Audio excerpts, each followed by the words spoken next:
شهر رمضان خلاص جاي على الأبواب، وأنا يا دوبك بس أقدر أخدم نفسي بالعافية. سامر قال: خلاص هخلي عم إبراهيم البواب أنزل أتكلم معاه يشوف لنا واحدة تشيل البيت كله. انت أكيد وراكي برضو دراستك، وإحنا مش هنقدر نعمل حاجة في البيت.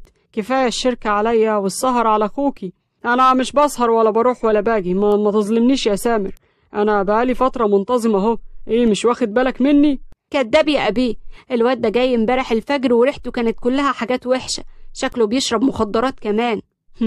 مخدرات؟ انت هبلة يا بت، أنا مش بتاع الكلام ده أصلا. أنا كلها سنتين واتخرج وابقى دكتور، ازاي يعني هشرب القرف ده؟ سامر قال له: طب انت كنت سهران فين لحد الفجر يا زين؟ كنت انا واصحابي بتسحر عشان النهارده نص شعبان، وكنا بننوي الصيام سوا، وكمان صلينا الفجر وجيت عشان انام. بركاتك يا شيخ زين. طب كنتوا في انهي جامع بقى؟ اكيد يعني الجامع بعيد. المهم، انت هتعمل ايه في موضوع رمضان اللي هيجي علينا ده واحنا لوحدنا كده؟ انا والله قلت اني هنزل اسأل البواب عن بنت تيجي تخدم هنا يعني. انت الظاهر كنت سرحان ومخك مش عليك. زين اخد مزايا وكلها. والله يا سامر، تخيل ان الدكتور مدينا الامتحان في نص رمضان. راجل ظالم قوي. راجل ظالم. قال له: هو انت يا حبيبي مش كنت صايم نص شعبان يا زين؟ زين تنح والموزة في بقه. هنا سامر وهنا ضحكوا وادوا لبعض كف عليه. تاني يوم سامر نزل يروح الشركة بتاعته، لقى البواب قاعد يشرب قهوة، راح ووقف قدامه. ازيك يا عم ابراهيم؟ يا اهلا يا باشا، عامل ايه؟ الحمد لله في نعمة. عاوز منك خدمة ضرورية. يا أمر يا باشا، ايتها خدمة. عاوز واحدة ست تيجي تساعدنا في البيت عشان رمضان وكده يعني. عايزها شديدة وتشيل البيت كله من مجاميعه. عيوني يا باشا. في بنت حلال كده، بنت بواحد صاحبي بواب الله يرحمه يعني، كانت سألاني على شغل، لو كده هجيبها لحضرتك تشوفها، بس هي مكفولة شوية. مقفولة ازاي يعني؟ اما تشوفها وتتكلم معاها هتفهم. تمام، لو كده انا هخلص شغل على الساعة 2، ممكن تبعتها البيت الساعة 4، نكون جينا انا وزين وهنا، نبقى كلنا موجودين. تمام يا باشمهندس. نزل سامر وراح على عربيته ومنها على شركته. في الشركة السكرتيرة قالت: حسام به الألفي بعت لحضرتك مسج جوه على المكتب وبيقولك رد عليه ضروري النهاردة. تمام ماشي. دخل وفتح الرسالة. حسام ده مش هيبطل طلباته اللي ما بتخلصش بقى؟ واتصل على حسام. هو انت يا ابني ما بتفهمش؟ انا قلتلك مش عاوز شريك، دي شركة ابويا الله يرحمه، يعني يوم ما حد يشاركني ويجي يشتغل فيها هيبقوا اخواتي، غير كده لا. اهدى بس يا سامر واسمعني للنهاية، ما تبقاش زي كل مرة كلمتين وتقفل الخط كده على طول. عاوز ايه؟ انا هجيب لك مهندسين اجانب، واكيد الاجانب هيبقى عندهم خبرات احسن من المصريين، والشركة بتاعتك هتبقى فوق في العالي، وطبعا عقدة الخواجة اللي عند المصريين هتخليهم يفضلوا شركتك عن الشركات الاخرى، بهدف ان اللي هيصمم كل حاجة اجانب. رد عليه سامر: طب ما تعمل انت شركة يا اخويا واعمل فيها كل اللي انت عاوزه ده، انا ما بشغلش عندي غير مصريين وبس، الناس بيحبوا المصريين في تصميماتهم. بس انا هقولك انت عاوز تشاركني ليه، علشان اسم شركتي فوق وانت عاوز تتلزق فيه بأي طريقة. احب اقولك الاسم ده اللي عمله مصريين. سلام يا خواجة. وقفل الخط في وش حسام، قطع الرسالة ورماها في الباسكت. عاوز يدخل الشركة بأي طريقة، بس ده بعده. كمل شغله لحد ما خلص ونزل جاب أكل جاهز ومشي راح على البيت. دخل ياكل هو واخواته. بعد شوية الباب خبط، راح فتح الباب، شاف إبراهيم ومعاه بنت لابسة جلابية سودة وطرحة سودة وحاطة نصها على وشها. سامر قال باستغراب: ده ايه ده يا إبراهيم؟ دي البنت الشغالة اللي قلت لك عليها يا باشمهندس. زينب قالت: هو ايه اللي ايه دي ولا ايه ده؟ يعني مش فاهمة حاجة، هو بيتمجلس عليا؟ إبراهيم وقتها قال: لا طبعا يتمجلس ايه، يكفي خشمك انت بس. سامر أعجب بطريقتها في الكلام علشان أخوه وقال: تمام يا إبراهيم، أنا عاوز البنت دي، مع إني كنت محتاج ست كبيرة في السن، بس ما يضرش، اتفضلي. دخلت زينب وهي حاطة الطرحة على وشها وبتبص للبيت بقرف. ده ايه الدار دي؟ انتوا كيف هتقعدوا في دار عفشك ده؟ جه زين وهنا وقفوا جنب سامر. زين قال: هي مين الحتة الصعيدية دي؟ سامر قال له: اخرس احسن تاكلك، وربنا ما هحوش عنك ولا هعبرك. زينب قالت: أني هشتغل الحالي في الدار دي كلياتها؟ زين قال لها: لو عاوزاني أساعدك أساعدك يا قمر. بصت له بغضب: ايه ده يا معلم، أنا مش قصدي حاجة، افتكر يا ابني إني قلتلك بلاش. هنا قالت: أنا خفت قوي، هي بتبص كده ليه؟ اتأسف بسرعة يا حمار، أنا مش قصدي، أنا قصدي أختي، يعني أختي البت دي معفنة قوي.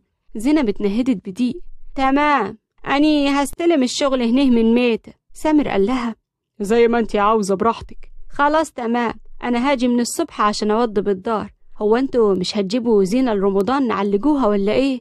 هنا قالت: زينة برضو وزين موجود، خديه يا بنتي علقيه في كل مكان، المكان اللي هيعجبك علقيه فيه. خفة دمك يا اختي، بس يا بت. سامر قال: البيت ينضف الأول وبعد كده بيعملي زينة واعملي اللي انتي عاوزاه، اعتبري البيت كله تحت أمرك، وانتي دلوقتي اللي مسؤولة عنه. يعني هاخد كام في الشهر؟ أجرتي قصاد التنظيف والغسيل والطبيخ وكل حاجة. اللي عاوزاه، احنا تحت أمرك. خلاص، أنا هاخد 5000 جنيه في الشهر. هتعملي كل دول وتاخدي 5 بس؟ أنا هديلك 7 في الشهر، ولو عجبني نظافتك في البيت هزودك كمان زي ما انتي عاوزة. خلاص اتفقنا. في الصبح البكير قوي هتلاقوني هنا، يعني على الساعة 7 كده. اهو الواحد بعد ما بيصلي الفجر بيفضل قاعد مش عارف يعمل ايه. تمام زي ما تحبي. تمام بالإذن. أنا خرجت وقفلت الباب وراه. زين بص لسامر وقال: ايه البت دي يا سامر؟ هي جامدة بصحيح، مفيش كلام يعني، بس اسلوبها كده تحس انها جاية تعلمنا الأدب. ما هو انا اتمسكت بيها عشان خاطر كده، دي اللي هتربيكم من اول وجديد طالما انا مش فالح معاكم بأي شكل. اخص عليك يا أبي، دي ممكن تاكلنا. لا اطمني يا اختي، سألت عليها وعرفت انها ما بتاكلش بني ادمين. انا طالع انام شوية ونازل بالليل اخلص شغل مستعجل، مش عاوز دوشة ولا خناق، اتفقنا؟ الاتنين حركوا راسهم بماشي، وسامر خد تنهيدة طويلة وقال: يا رب تكونوا بس صادقين ومصحاش من النوم على صوت خناقكم. تاني يوم صحيوا كلهم من النوم على صوت دب جامد على الباب. قاموا يجروا على بره ووقفوا في الصالة. زين قال: هي الحكومة طبت علينا صح؟ حكومة مين يا متخلف؟ ده بيتنا واحنا اخواتك، ما هو من القرف اللي انت ماشي فيه فكرتها الحكومة. سامر قال: أعوذ بالله، مين اللي جاي علينا زي القضا المستعجل ده؟ روح افتح يا أبي، أنا خايفة أوي. سامر حرك راسه بماشي وراح فتح الباب، وأول ما شاف اللي على الباب حط إيده على قلبه. مش في اختراع اسمه الجرس؟ ليه تخبطي كده يا شيخة؟ حرام عليكي، فزعتينا. لا، ما هاني قلت إنكم أكيد مش هتفوجوا غير بكده. المهم انتوا كنتوا نايمين ولا ايه؟ لا يا اختي، كنا بنلعب ماتش كورة. بقول لك ايه يا دنت، اني مش عاوزاك تتحدث معايا ولا ترد عليا، ها؟ شكلك كده مضايقني اصلا. هنا راحت جنب سامر وقالت: الله، دي جميلة قوي يا أبي، خليها تقعد معانا هنا على طول طالما هتديله على دماغه. زينب بصت لسامر: لا يا باشمهندس أبي، أني مش بسهر في شقق أغراب، أني هخلص اللي ورايا واروح على الدار طوالي. هنا بصت لسامر بابتسامة: دي فكرت اسمك أبي، انت هتضحك عليه؟ ايوه بتضحك عليكي يا اختي، وامبارح طول الليل بتتكلم عليكي وحش، انا سامعها بوداني. هو أنا مش قلت لك تكفي الخشمك ده واصل وما تتحددش معايا؟ يلا يا كداب، تستاهل اللي هي بتعمله معاك، اديله كمان يا زينب عشان يبقى يحترم نفسه البني آدم ده، يعني ماليش دخل بيه. سامر قال: خلاص اهدوا بقى، اتفضلي يا نسا زينب، ادخلي المطبخ ونضفيه، ويا ريت تعملي لنا الفطار على ما نجهز علشان نروح مصالحنا. تمام يا باشمهندس أبي. وسابتهم ودخلت المطبخ. هنا فضلت تضحك. البت دي طلعت نكتة والله يا أبي، أنا مش مصدقة إنها بالجمال ده كله وما بتفهمش خالص. هي ممكن تكون مقفول عليها شويتين، علشان كده هي مش فاهمة الكلام. المهم ادخلي اوضتك، يلا جهزي. تمام يا أبي. دخلوا غيروا هدومهم، وبعد ما خلصوا خرجوا ولقوا الفطار على السفرة. زين بفرحة قال: أخيرا هفطر قبل ما أروح الجامعة. بس إيه ده؟ هو البيض ده عامل كده ليه؟ وإيه ده كمان؟ اسم الله عالشوف. إيه مش عارفة؟ دي شكشوكة، ودي فول وفلافل. أنا جبت الفول والفلافل معايا في شنطتي وأنا جاية، قلت أفطر هنيه معاكم. وديه عسل أسود عليه طحينة، حاجات تجوي قلبكم. إيه ده؟ لا طبعا أنا مش هاكل الكلام ده. مش إيه؟ مش هتاكل كيف يعني؟ ها؟ بقى أنا أقف على عربية الفول أكتر من ساعة عشان أجيب الوكل ده، وفي الآخر تقول لي لا مش واكلة؟ لا، انت هتاكله وهتاكله وهتاكله، وإن كان عندك مانع كمان وريني بس كده. زين رد عليها بخوف. ماشي هاكل، كنت بهزر معاك اهو، شوف انا باكل ازاي. وقعد ياكل غصب عنه. هنا كانت جنب سامر، بصت له بصدمة. هو احنا هناكل من الأكل ده؟ ده ريحته تجنن، تعالي ناكل سوا، رمضان ما عادش عليه حاجة وما عدناش هنفطر سوا، يلا. قعدوا على السفرة وبدأوا ياكلوا. زين وهو بياكل قال بجد الفطار ده تحفة على فكرة. ماني عارفة ان هيعجبكم، ولسه اما اعمل لكم كمان فطير مشلتت بالعسل وحاجات من حدانا في الصعيد، هتاكلوا صوابعكم وراها. تمام، انا يعني مش هجيب اكل جاهز معايا وانا جاي النهاردة. واكل جاهز واني موجودة؟ لا طبعا، دي تبقى عيبة في حقي يا باشمهندس أبيه. هنا بصت في الأكل وهي بتضحك علشان زينب ما تشوفهاش وتعمل فيها حاجة. عدى يوم في التاني وهي لسه معاهم لحد ما جه أول ليلة في رمضان. زينب حطت السحور على الترابيزة وراحت تخبط على أوضهم. زين فتح وقال ايه في ايه، مين مات؟ هو لازم أن يكون في حد مات عشان أصحيك؟ بقول لك ايه، أنا مرضيتش أمشي قبل ما أحطلكوا السحور، يلا قدامي عشان تاكل. لا أنا مش باكل في وقت زي ده. انت قلت ايه؟ أني ما سمعتش. بقولك اتفضلي سيادتك، روحي وانا جاي وراكي طوالي. بحسب. يلا روح على مصحي باقي التتار. راحت عند أوضة هنا، سمعتها بتتكلم في الموبايل وبتقول أيوة يا حبيبي، خلاص لو كده أنا مش هروح الجامعة بكرة ونقضي اليوم كله مع بعض. زينب برقت وفتحت الباب ودخلت. انت هتتحدث مع مين يا مزغودة انت لو حدانا يا بنت في الصعيد كان موتوكي وشربة من دمك. هنا بخوف رميت الموبايل. انا ما كنتش بتكلم مع حد، في ايه؟ في اني سمعتك بودني بتتحدث مع راجل وتقولي لها هتقابليه بكرة وتهربي من الجامعة. للدرجة دي مش عاملة حساب لاخواتك الرجالة؟ ايه مش خايفة على شكلهم؟ الناس اللي هيشوفوكي دول مع اللي ما يتسماش طيب، مفيش احترام عنديكي حتى للشهر الكريم. هو في ايه؟ خلاص انتي بتعملي معايا كده ليه؟ بعمل معاكي كده ليه؟ تمام، انا مش هعمل حاجة وهروح لاخواتك الكبار واقول لهم على اللي سمعته دلوك. جريت هنا مسكت ايديها. لا عشان خاطر ربنا، هو تقولي حاجة، ابي سامر لو عرف حاجة زي دي ممكن يموتني فيها ويزعل مني، وانا مش قد زعله. مين ابيه سامر ده؟ هو في حد تاني معانا هنا؟ ما هو ده اللي بتقولي له يا باشمهندس أبيه، ده يبقى أبيه سامر، بس أنا بقول له يا أبيه علشان بحترمه، علشان أكبر مني ب10 سنين. بصي خدي الفلوس دي وما تقوليش حاجة، قشطة؟ وكمان بترشيني؟ انتي مفكراني بمشي بالفلوس عاد؟ لا، أنا بكده هقول له بس كده عشان تبقى تفكري فيا كده تاني. طب أعمل إيه وما تقوليلوش حاجة؟ طيب تقفل الموبايل ده عاد، وما عدتش تتحدث مع الشاب اللي كنت بتتحدث معاه، وتحترمي حالك كده عشان محدش يفكرك سهلة ورخيصة. اتقي الله، احنا في ايام فضيلة، تعالى تسحر معانا بره. انا اتفقت مع امي اني هتأخر النهاردة عشان اسحركم قبل ما امشي. ماشي، انا هسمع كلامك ومش هكلمه تاني، بس ارجوكي ما تقوليش حاجة بالله عليكي. ماشي مش هقول حاجة، بس وعديني الاول انك مش هتكلم الشاب ده تاني ولا هتروحي تقابليه، ولا اقولك فين المصحف اللي هنا؟ هنا راحت جابته. اهو اتفضلي، حطي يدك عليه واقسمي يمين انك مش هتتحدث مع الشاب ده تاني، وانك مش هتروحي معاه في بكان. ليه كده يا زينب؟ ده اللي عندي، هتحلفي ولا اروح اقول لاخوكي؟ هنا حطت ايديها على المصحف وحلفت. يلا بقى قدامي عشان تتسحر ويانا، يلا. حاضر. خرجت هنا وراحت على السفرة، لقت زين نايم وهو قاعد على الكرسي. وقتها اتنهدت وقالت البت دي جايه تبوظ لنا حياتنا بقى، لازم نخلص منها. زينب راحت خبطت على غرفة سامر. سامر فتح الباب في لحظتها. هو انتي لسه ما مشيتيش؟ دي الساعة 3 الفجر، ده الفجر قرب يأذن خلاص. لا عادي، لو نزلت في اي وقت في رمضان الدنيا هتبقى امان، والشوارع كلياتها هتبقى منورة وفيها ناس، ثم اني ساكنة قريب من هنا. تمام، انتي جاية تخبطي عليا دلوقتي ليه؟ اني حطيت السحور على السفرة، يلا تعالى علشان تتسحر مع اخواتك. اخواتي انا هيتسحروا؟ دول ما بيصوموش اصلا. المفروض انك الكبير، والمفروض انت اللي كنت تعرفهم الصح من الغلط، وتعرفهم ان الصيام فرض علينا، مش بإرادتنا نصوم ولا ما نصومش. على اساس انهم هيسمعوا الكلام يعني؟ دول مش بعيد أصلا يضحكوا عليكي والصبح تلاقيهم فاطرين وقدامك كمان. تمام، يبقى تشوف وقتها أنا هعمل فيهم إيه. سر تمسكي بيكي في البيت ده هو إني متأكد إنك هتصلحي كل حاجة بايظة للأحسن.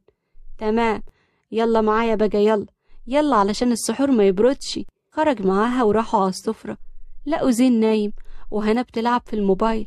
وقتها قالت زينب بصوت عالي: انت عارف يا باشمهندس ان اللي يحلف على كتاب ربنا ويوجع الحلفان ممكن يتسقط لجرد معفن جربان. هنا رمت الموبايل وطار خبط في دماغ زين اللي صحي وقتها بفزع. ايه ده، في ايه؟ سامر ضحك وقال: انت خارج تكمل نومك بره يا شملول؟ يلا فوق علشان نتسحر سوا.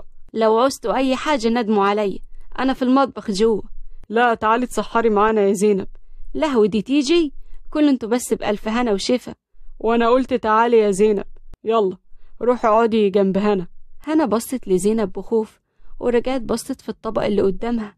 ما تاكلي يا ست هانة. ايه الوكل مش عاجبك ولا ايه؟ لا طبعا عاجبني قوي كمان. قعدوا اتسحروا كلهم سوا، وبعد السحور زينب قالت: اني هخلص المطبخ وانزل اروح على دارنا. انا هوصلك، كده كده رايحه اصلي في المسجد.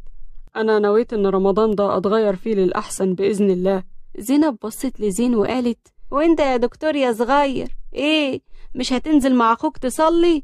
اصلي؟ ايه هو اني قلت حاجه غريبه عاد؟ لا انا هنام، اصلي ورايا جامعه الصبح ولازم اصحى لها بدري، ومش فاضل غير كام ساعه وانزل اروح. لا هتنزل تصلي الاول يا دكتور زين. ده انت لو حدنا في البلد كانوا ولا بلاش اجل منيك. انت برضك هتبقى دكتور كد الدنيا. قوم انزل صلي واسجد للي خلقك واحمد واشكر فضلا انك مليح وصحتك مليحة. غيرك نايم في السرير بيتمنى يبقى في نص صحتك. تمام، انا هنزل معاكم اصلي. ارتحتي؟ لا مش هرتاح الا لما الوضع هنيه يتغير للأحسن. وخدت الاطباق ودخلت غسلتهم. خرجت وقفت قدامهم: اني جاهزة، مش يلا بينا بقى عشان نمشوا؟ ده الفجر خلاص قدام دقايق. تمام يلا يا زين. سامر وزين مشيوا ناحية الباب، وزينب بصت لهنا: افتكري كتاب الله اللي انتي اقسمتي عليه. هنا حركت راسها بماشي: فاكرة ما تقلقيش. خش اتوضى وصلي الفجر، اجريلكوا شوية في المصحف لحد النوم ما يغلبك. دي قرآن الفجر مشهود عند رب العالمين. تمام حاضر. خرجت زينب وهي مبتسمة، نزلت معاهم ووصلوها لحد بيتها، ورجعوا الاتنين على المسجد يصلوا الفجر فيه. تاني يوم راحت البيت الساعة 10، لقيت سامر قاعد على الانتريه بيكلم واحد صاحبه. خلاص تمام يا مراد، الساعة 10 كده نتقابل هناك في النايت. بس بقولك ايه، احنا مش هنروح في مكان معاهم، ها؟ نحترم الشهر الفضيل، احنا نشرب بس، ماشي؟ زينب اتصدمت من الكلمة وقالت بهمس: لا محترم جاوي، بلاش بنات وعادي نشربه. ده ايه الدار اللي جبتني فيها دي يابا ابراهيم؟ ده اني حاسة اني داخلة بيت الشيطان بذات نفسه. سامر خلص كلامه وقام وقف لقاها وراه فاتصدم. ايه ده، انتي هنا من امتى؟ من اول بلاش بنات وعادي انك تشرب. طب انا راضية ذمتك، ده ينفع يعني؟ تشرب منكر يدخلك جهنم وليعوذ بالله. لا بقولك ايه، اللي بتعمليه على اخواتي اوعاكي تفكري تعمليه معايا. انا حر في تصرفاتي، ثم ان ربنا بيغفر الذنوب كلها. الواحد بيصلي وبيصوم، يعني بيعمل الفروض على اتم وجه. بس الشرب دي من الكبائر، ورب العزة قال عليه حرام. مالكيش دعوة بيا وما تتعديش حدودك معايا، واوعي تتجسسي تاني عليا.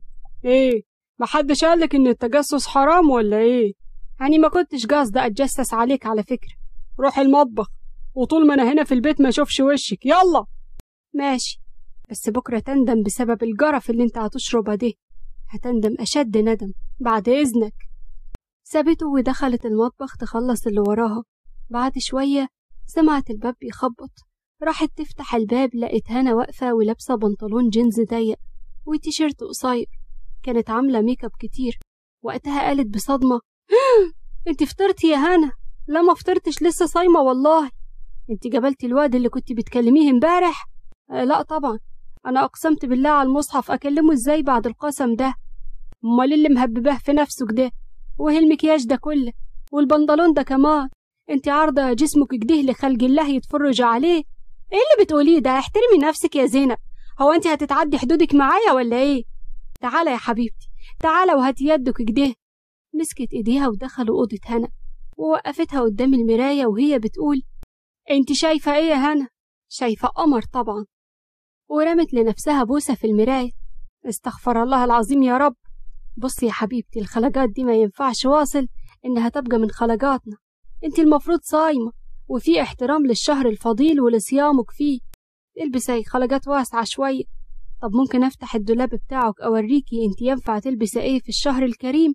لا، انا مش بحب حد يتدخل في لبسي، ثم ان لبسك انت اصلا مش عاجبني. هو ايه القرف اللي انت لابساه ده؟ انا بحس من لبسك انك ست عجوزة. انا عاجبني شكلي كده. تمام، انت حر، بس افتكري ان الشهر ده فرصة بتاجي للواحد مرة واحدة في السنة، يا تفوزي فيه يا اما خسارتك فيها تبقى جامدة قوي. انا هروح اصلي التراويح في الجامع وبعديها هقعد اسمع الامام وهو بيتحدث عن فضل الشهر ده. لو عاوزة تاجي معايا تستفيدي هستناكي، لو مش عاوزة انت حرة. جت تخرج من الأوضة لقت هنا بتقول لها: استني يا زينب، هاجي معاكي، هفطر وانزل معاكي على طول. تمام، هستناكي، بس بلاش الشكل ده والخلقات دي جوا المسجد، ماشي؟ ماشي. خرجت زينب وراحت المطبخ تخلص اللي وراها، وكانت بتقول لنفسها: أنا حاسة بجيتي هنا هكسب حسنات أكتر من الفلوس. الحمد لله إن ربنا وقعهم في طريقي، ربنا يهديهم ويهدينا أنا كمان وياهم. بعد ما فطروا دخلت هنا أوضتها ولبست عباية من بتوع أمها وخرجت وقفت قدامهم وقالت لزينب: أنا جهزت يا زينب، يلا بينا. زين بصلها بصدمة: ايه اللي انت لابساه ده؟ وانا اللي فكرتك انك هتغيري البنت، طلعت هي اللي بهتت عليكي. اسكت انت يا بتاع توتو، ها؟ بقى في حد يصاحب في رمضان وكمان اسميها توتو؟ ايه ده، انت بتتجسسي عليا ولا ايه؟ هو انتوا مش هتبطلوا الكلمة دي؟ انا ببقى رايحة عشان اقول لكم تخرجوا عشان تاكلوا، بلاقيكم بتتحدثوا في التلفون، يعني بسمعكم غصب عني، يعني مش بحب التجسس اساسا. سامر قال لها: ما هو واضح. على العموم انتوا رايحين فين انتوا الاتنين؟ انا هروح مع زينب المسجد، هنصلي التراويح وهسمع الدرس في المسجد. قلت اتغير، جايز اكون فعلا زي ما هي قالت من الفايزين في رمضان. ابتسم سامر وقال لها: تمام يا هنا، وانا فرحان بالتغيير ده، يا رب يكون من جوه قلبك. من جوه قلبي، ما تقلقش يا حبيبي. وبصت بعدها لزينب: يلا بينا بقى علشان ما نتأخرش على العشاء، خلاص قدامها حاجة بسيطة وتأذن. تمام، يلا بينا. نزلت هنا ومعاها زينب تحت البيت، ركبوا العربية وساقت هنا بسرعة رهيبة. الله، انت رايحة على فين؟ هو مش المفروض رايحين المسجد اللي على أول الشارع؟ لا لا لا، أنا أعرف مسجد تاني وصوت الشيخ فيه جميل قوي، هيعجبك. وفضلت سايقة لحد ما راحت منطقة مهجورة. نزلت من العربية وقالت: انزلي يلا يا حلوة. زينب نزلت من العربية وهي مستغربة: هو في ايه؟ انت جايباني هنا ليه يا هنا؟ هنا بصت وراها وقالت: البنت هي رجالة، عاوزاكم تخلوها تفقد النطق. وبصت لها وقالت: ده درس ليكي يا حلوة عشان ما تتعديش حدودك وتتدخلي في اللي ملكيش فيه، عشان كمان تحترمي نفسك مع أسيادك، وإياك أشوف وشك تاني في بيتنا، مفهوم؟ زينب بصت للرجالة وبصت لهنا: أنا مش هقول حاجة ولا هشتغل تاني حداكم، عشان خاطر ربنا سيبيني أرجع الدار حدانا. بصي، أنا هسيب هنا واصل وهرجع الصعيد، مش هقعد هنا في مصر تاني. إيه ده؟ القطة الشرسة بتخاف؟ لا، دي معجزة. تعرفي إن الود ودي أجيب زين أخويا اللي بيترعب منك يشوفك كده. يلا سلام يا قطة. زينب مسكت إيديها وقالت: أبوس يدك يا ست هان، بلاش تسيبيني هنا وسط الرجالة دول شكلهم ما بيخافوش ربنا يسترك. خديني معاكي وانا هنزل الدار بتاعتي واخد حاجاتي وامشي من هنا واصل مش هتشوفيني. خلاص يا رجالة، المسامح كريم، انا قررت اسامحها. روحوا انتوا دلوقتي، وانتي يلا يا حلوة على العربية قدامي. ركبت العربية مع هنا وهي بتعيط لحد ما وصلت لأول الشارع. هنا وقفت عربيتها وقالت: انزلي يلا من هنا، وإياك أشوف وشك تاني، سمعاني؟ حاضر، بس أبقى افتكري إنك أقسمتي على كتاب الله. ومشيت وسابتها. هنا ساقت العربية ووقفت قدام العمارة اللي ساكنة فيها، ونزلت وطلعت الشقة. ما لقيتش حد من إخواتها، وقتها اتنهدت بضيق وقالت طب حلو كده، على الأقل عشان ما يسألونيش راحت فين والكلام ده. أما أدخل أكلم حسام حبيبي وأحكي له اللي عملته فيها. راحت أوضتها ونامت، وبعد كام ساعة صحيت واتصلت على حسام. أيوة يا حبيبي، أنا عملت كل اللي اتفقنا عليه. أنا مش مصدقة نفسي إني خلاص خلصت من الكابوس دي كانت زي الهم على القلب. طب الحمد لله يا حبيبتي. بقولك ايه، ما تنسيش من بكرة الصبح هنقضي اليوم كله سوا، اتفقنا؟ اتفقنا طبعا يا حبيبي. عند سامر راح الديسكو مع مراد صاحبه وبدأ يشرب وهو فرحان. أنا ملاحظ إنك فرحان أوي يا سامر أول ما بتيجي هنا. أيوة طبعا، بحس يا مراد إني بخرج الكآبة من قلبي مجرد ما بشوف الدنيا دي. بقولك إيه يا سامر، ما تيجي نقضي الليلة عند مهتاب ونقضيها بقى؟ ها؟ لا يا عم، مهتاب إيه؟ إحنا في رمضان برضو وحرام الكلام ده. طب ويا أخويا بالنسبة للي أنت بتشربه إيه، عادي؟ دي نقرة ودي نقرة. بقولك إيه، سيبني أحاول أنسى كل الهموم اللي جوايا. أنا بحب أجي هنا علشان أخرج الكبت اللي جوايا ده. ماشي يا عم، براحتك، اشرب زي ما أنت عاوز. عند زينب راحت مدخل العمارة اللي فيها البيت بتاعها، فضلت تبص على زينة رمضان وعلى الفانوس. سبحان الله، في ناس هتتسارع تعمل الخير فيك، وفي ناس ولا في دماغهم أصلا. معقولة اللي حصل ده؟ معقولة هنا تطلع بالقذارة دي؟ أنا مش مصدقة اللي حصل. بس والله يا هنا ما هسيبك تضيعي حالك كده، أنا وراك لحد ما يتصلح حالك. تاني يوم نزلت زينب وراحت خبطت جامد على الباب. وقتها هنا صحيت من النوم مفزوعة وقالت معقولة تكون رجعت؟ معقولة البنت دي مش خايفة بعد اللي عملته معاها؟ طب والله يا زينب ما أنا سايباكي. وراحت تفتح الباب، لقيت حسام قدامها. حرام عليك، خضتني، فكرتك اللي ما تتسماش. ثم إيه اللي جايبك هنا؟ انت مش خايف حد من اخواتي يشوفك؟ أنا فضلت تحت لحد ما شفتهم ركبوا عربياتهم ومشيوا، قلت أجي أقضي اليوم معاكي هنا النهاردة. لا هنا إيه؟ امشي يا حسام وبطل جنان. أنا هنزل لك تحت، امشي، أنا مش عاوزة فضايح. ماشي، هستناكي تحت بس ما تتأخريش، مفهوم يا هنا؟ ماشي مفهوم، يلا بقى انزل. جه يتدور حسام علشان يمشي، لقى سامر في وشه ومعاه زينب. هنا بصدمة قالت زينب؟ سامر؟ أنا سامر أخوك المغفل اللي مستنياه يمشي علشان تمشي على حل شعرك مع حبيب القلب. على فكرة، زينب قالت لي كل حاجة بعد الفجر. البنت ما عرفتش تنام غير لما تصارحني باللي أختي بتعمله، والحمد لله إني أعرف واحد في شركة الاتصالات، وسمعت منه كلامك مع القذر ده واتفاقكم إنكم تتقابلوا سوا، وعرفت أختي بقت قد إيه قذرة زي اللي قدامي ده. ادخلوا جوا يا جماعة، ما يصحش كده، احنا على السلم والناس تسمع، ما يصحش. حسام زقهم ونزل يجري من على السلم. شفتوا فضل كيف الكلب ده، هي لا ترجع. دخلوا جوا وسامر بص لأخته. عملت كده ليه يا هنا؟ انت تعرفي حسام كان عاوز يعمل معايا ايه؟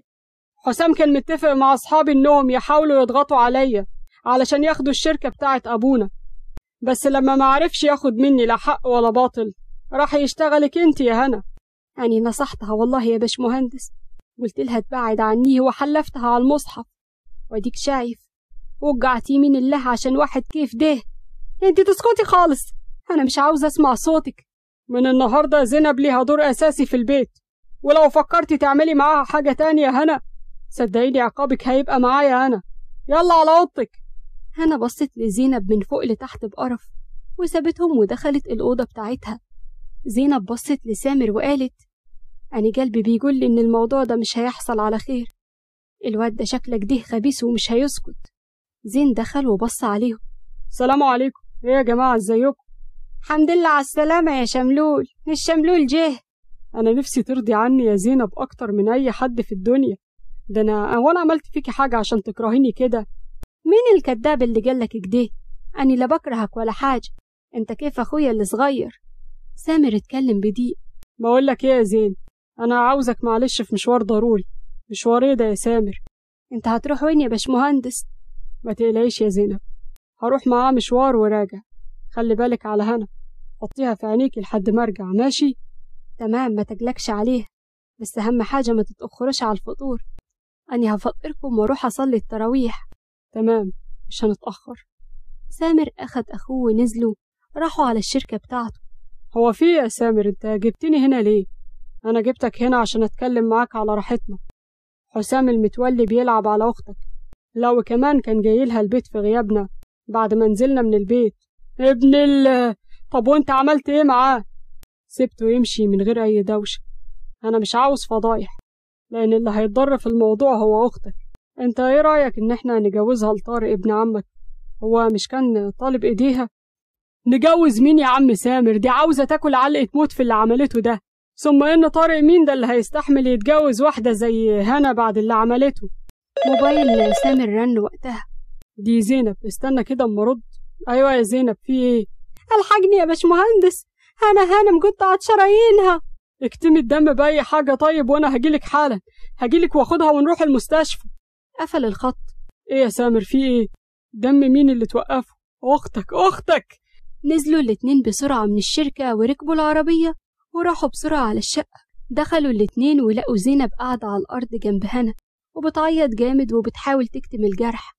اوعى كده اما اشوف الجرح بسرعة. كشف عليها زين. انزل دور العربية يا سامر، وانا هشيلها وانزل وراك بسرعة عشان نوديها المستشفى. يلا خلينا نلحقها. نزلوا وراحوا على المستشفى ودخلت العمليات. زينب كانت واقفة بتعيط جامد وبتدعي ربنا علشان هنا، وسامر كان مركز معاها وقال لها: بعد اللي عملته معاك يا زينب بتعيطي وبتدعي لها كمان؟ أنا مسامحاها بس تقوم بالسلامة، أنا مش عاوزة حاجة من ربنا غير إنها تقوم بالسلامة وبس. خرج الدكتور وقتها، التلاتة جريوا عليه. خير يا دكتور، حالتها عاملة إيه دلوقتي؟ الحمد لله، احنا خيطنا الجرح وحاليا بتاخد دم، لأن النزيف كان شديد. هتبقى كويسة بإذن الله، ما تقلقوش. اللهم ليك الحمد والشكر يا رب، الحمد لله. زين قال لها: تعرفي يا زينب، أنا أول مرة أحس إنك بجد واحدة مننا وبتخاف علينا. لحقتي تتعلقي بينا كده؟ ربنا وحده يعلم إني اعتبرتكم إخواتي، وقلبي أكيد هيوجعني لما أشوف فيكم مكروه، بس يا رب تحسوا وتتغيروا. طب ما أنا اتغيرت وبقيت بصلي وبعدت عن البنات وبقيت بصوم كمان. تعرفي إن أنت السبب اللي ربنا بعتهولي علشان التغيير ده. الحمد لله يا زين. عقبال ناس أعرفهم بيشربوا منكر وكمان بيعرفوا حريم، والاسم إنهم بيصلوا ويصوموا وهم ما يعرفوش إنهم باللي بيعملوه ده هيرتكبوا ذنب كبير. سامر اتضايق وسابهم وراح قعد بعيد. عدى اليوم وتاني يوم اتنقلت هنا لغرفة عادية ودخلوا يطمنوا عليها. كيفك يا هنا؟ عاملة ايه يا خيتي؟ طمنيني عليكي. ممكن كلكم تخرجوا برا؟ أنا عاوزة أتكلم مع زينب لوحدينا. عاوزة تعملي ايه معاها؟ هو تكوني عايزة تهدديها زي ما عملتي قبل كده؟ ملوش لزوم الكلام ده يا باشمهندس، الوقت مش وقت واصل. سامر حرك راسه وأخد زين وخرجوا برا. أيوة يا هنا يا حبيبتي، قولي عاوزة ايه؟ أنا عاوزة أقولك تسامحيني لأني ما سمعتش كلامك. حسام طلع فعلا بيضحك عليا وبيقولي لو ما تنزلتش عن حقي في الشركة بتاعت بابا هيبعت صوري اللي كنت ببعتها له لسامر ويفضحني. انت بتقولي ايه؟ لا مش معقول. بقى يا هنا انت تعملي كده وتذلي نفسك وتحطي صورك في يد واحد زي ده؟ انا خايفة اوي يا زينب، يا ريتني كنت مت. انا مش عارفة انتوا انقذتوني ليه. انا عاوزة اموت، انا خايفة اوي على اخواتي لما يعرفوا. ده احنا في ايام فضيلة، كيف يعمل كده؟ ده مخافش يعني من ربنا؟ وانتي كمان كيف تدي الامان لحد وتديه صور ليكي؟ الصور عادية خالص والله، انا كنت حتى بنزلها على الانستا والفيسبوك، بس هو بوظ الصور دي وركبهم على صور قذرة معاه، وطبعا اخويا مش هيصدق الكلام ده. انا نفسي لما شفت الصور فكرتهم حقيقيين من كتر ما هم مش باين قوي انهم تركيب خالص. اني صحيح فهمي على جدي، بس اكيد اخوكي مش هيفهم كده خالص. بص انا هتصرف، ما تقلقيش. الباب خبط ودخل طارق. ازيك يا هنا، عاملة ايه؟ اهلا يا طارق، اتفضل. انا كويسة الحمد لله. اول ما عرفت ان في بنت كانت هتموت نفسها جيت عشان احقق في القضية، بس لما عرفت ان البنت دي بنت عمي اتصدمت وما صدقتش لحد ما شفت سامر وزين واكدولي ده. هو انت ظابط؟ ايوه، ليه؟ بص بقى، اني هقولك على كل حاجة، بس ارجوك تجيب لي البت الغلبانة دي حقها. هو في ايه؟ انا مش فاهم حاجة. بس يا زينب اسكتي ارجوكي. لا مش هسكت، لازما الكلب ده ياخد جزاته. انت تعرف واحد اسمه حسام كان عاوز يشارك الباشمهندس سامر في الشركة؟ ايوه طبعا عارفه حسام. ماله عمل ايه؟ الواد ده خد صور من هنا من على الفيسبوك وعمل عليهم صور متركبة على صور تانية فاضحة، وهي عملت كده في حالها عشان خافت من اخواتها ما يصدقوهاش، وبيهددها يا تتنازل عن حقها في الشركة ليه يا اما هيفضحها بالصور المتفبركة دي. وانت ازاي ما قلتليش حاجة زي كده يا هنا، بدل ما تعملي في نفسك كده؟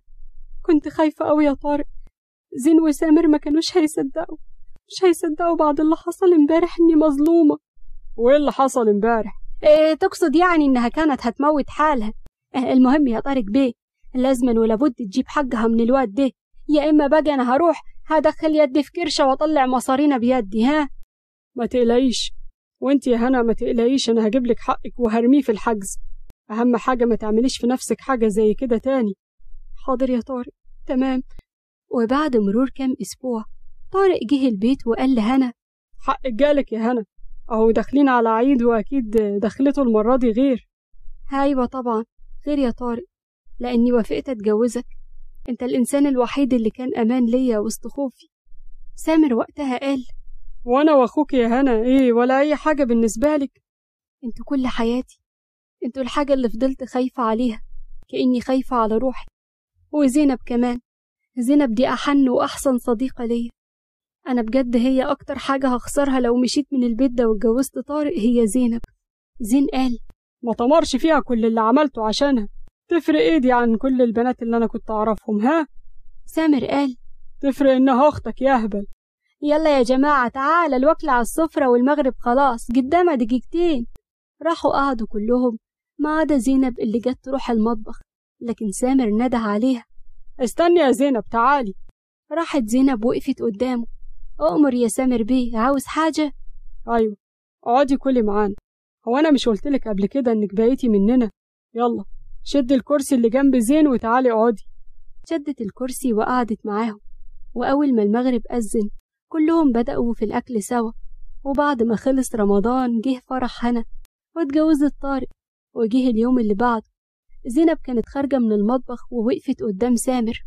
أني همشي بقى يا باشمهندس، الشهر وشوية اللي قعدتهم وياكم كانوا أجمل أيام حياتي، حصل فيهم حاجات كتير. هو أنت رايحة فين يا زينب؟